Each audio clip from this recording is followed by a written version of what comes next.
Salut tout le monde, j'espère que vous allez bien. Alors aujourd'hui je vais vous présenter un moyen numérique pour un peu moderniser votre journal de classe et votre cahier de cotes, j'ai nommé Adissio App.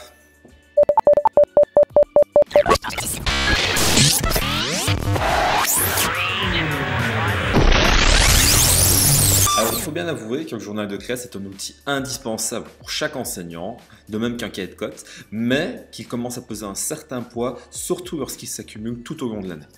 Première étape pour utiliser Adissio, se rendre sur Adissio App et cliquer sur Login. Une fois que l'on sera inscrit sur Adissio App, on va tout d'abord tomber sur une sorte de premier panneau de contrôle. Ce panneau de contrôle va nous permettre, d'avoir accès à tous les onglets de l'application. Alors on va tout d'abord commencer par la base, c'est créer ses groupes. Donc on cliquera d'abord sur groupe, on tombera, sur la page qui s'apparente finalement à notre cahier de cotes avec nos présences et avec les cotes. Donc, comment est-ce qu'elle s'organise? Si je clique sur le petit plus juste ici, c'est pour ajouter le nom de mes élèves. Donc là, j'imagine, je vais mettre, je vais mettre en premier Laurent Di Pasquale. Je fais enregistrer lorsque j'ai fini d'enregistrer mon élève. Alors, chose très utile aussi selon moi, c'est que l'on peut ajouter, des photos de nos élèves. Donc là, on sait bien que par exemple en début d'année, il y a toujours les photos de classe qui sont parfois accessibles, en tout cas pour les enseignants. On peut très bien imaginer pour mieux les retenir, si on a beaucoup d'élèves, comme c'est mon cas moi, ajouter leurs photos sur cette application pour toujours savoir, par exemple, lorsque l'on complète ou lorsque l'on débat d'eux, qui ils sont. Après, lorsque je fais sauvegarder, il s'affichera sur le côté gauche de mon écran avec sa photo si j'en ai rajouté une.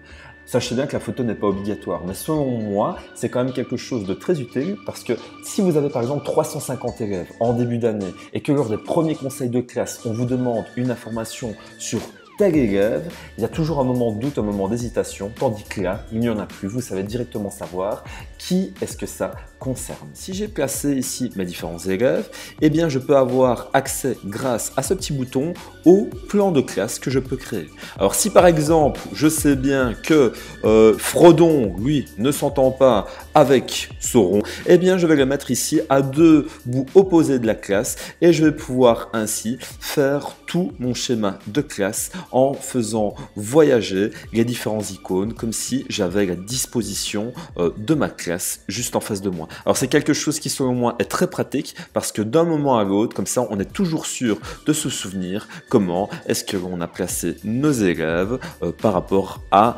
la dynamique de classe et par rapport au groupe.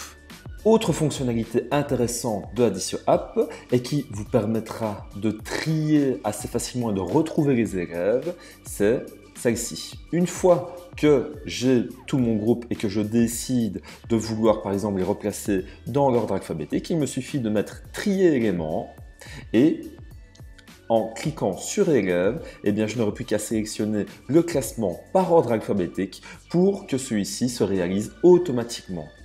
Concernant les présences maintenant, Adissio App nous permet aussi de pouvoir prendre les présences des élèves. Alors par exemple, à chaque cours, j'appuierai juste ici sur le plus pour avoir un relevé de présence supplémentaire. Et ce qui est très utile, c'est que ici, avec le code couleur, avec le petit symbole, je sais directement à quoi cela correspond. Par exemple, pour Sauron, je sais bien que le rouge signifie des absences, que la petite horloge signifie un retard et que les petits cartons signifient une expulsion du cours. Et encore mieux, à la fin de chaque ligne de présence, je peux voir les statistiques pour chaque élève. Concernant les cotes maintenant, on va procéder de la même manière finalement que pour les présences. Il nous suffira de cliquer sur le plus juste au-dessus de notre page pour à chaque fois rajouter une colonne. Alors, on a différentes possibilités d'évaluation. On a la possibilité de mettre plutôt des symboles ou des petits dessins comme par exemple des visages si on désire faire du formatif.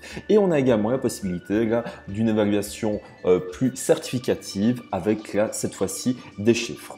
On peut rajouter aussi différentes options dans les colonnes, comme par exemple l'application de certaines couleurs par rapport à la cote. Donc si par exemple pour l'interrogation 1 en option je mets couleur conditionnelle et que je le configure, je sais bien que de 0 à 4 il sera en échec et que de 5 à 10 il aura réussi il aura réussi, pardon, et ça s'affichera en vert. Alors, une autre option qui, selon moi, est très utile avec ce cahier de code numérique, c'est que l'on peut directement calculer les points de période grâce au petit onglet Formule calculée dans le type de note. Alors regardez, donc là si je clique sur Formule calculée, je mets un titre, c'est le total 1, je sauvegarde. Et là, il va directement me proposer de réaliser une petite formule pour avoir les points de période. Alors là, je mets d'abord entre parenthèses, eh bien je sais bien que c'est l'interrogation 1 plus l'interrogation 2, je ferme la parenthèse, je le divise par 20 car le total est sur 20, je multiplie ensuite par le total où doit être répertoriée la période. Moi par exemple, je ne sais pas, je vais mettre sur 100, j'appuie sur OK et là, les points de période se calculent automatiquement pour tous les élèves. Pour le journal de classe, enfin, pour finir, il vous suffira de cliquer sur le petit onglet juste en dessous des présences, ici, et vous allez tomber sur quelque chose d'assez simple où, selon l'horaire que vous avez enregistré tout au début de la manipulation, eh bien, vous pourrez rentrer le titre de votre leçon, les points précis que vous allez réaliser, les ressources que vous allez utiliser pour votre cours et les devoirs que vous allez peut-être demander ou non à vos élèves. Vous pourrez également voir les semaines suivantes en cliquant sur la petite flèche qui se trouve en haut à droite et ainsi, de cette manière, toujours voir, selon l'horaire que vous avez enregistré, eh bien, les activités que vous avez prévues. Dernier point qui est vraiment, je trouve, top. Et là, ça va plutôt concerner ici l'aspect pratique pour l'inspection, par exemple. Eh bien, si je clique sur Unité, si je prévois mon journal de classe pour toute l'année simplement en tapant les sujets et les thèmes que je vais aborder, eh bien, tout se met sous la forme de session avec la planification matière.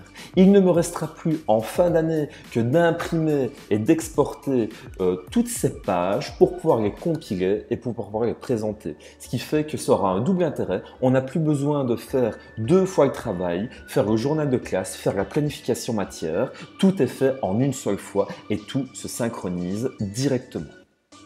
Voilà, si la description vous a plu, petite dernière information, le prix de cette application est de 8 € par an, donc c'est-à-dire toujours moins qu'un journal de classe, et elle est également disponible sous format d'application avec un smartphone et sur une tablette et fonctionne sans 4G. Il vous suffira de synchroniser les deux pour que un support s'enregistre ici sur votre ordinateur et vice versa.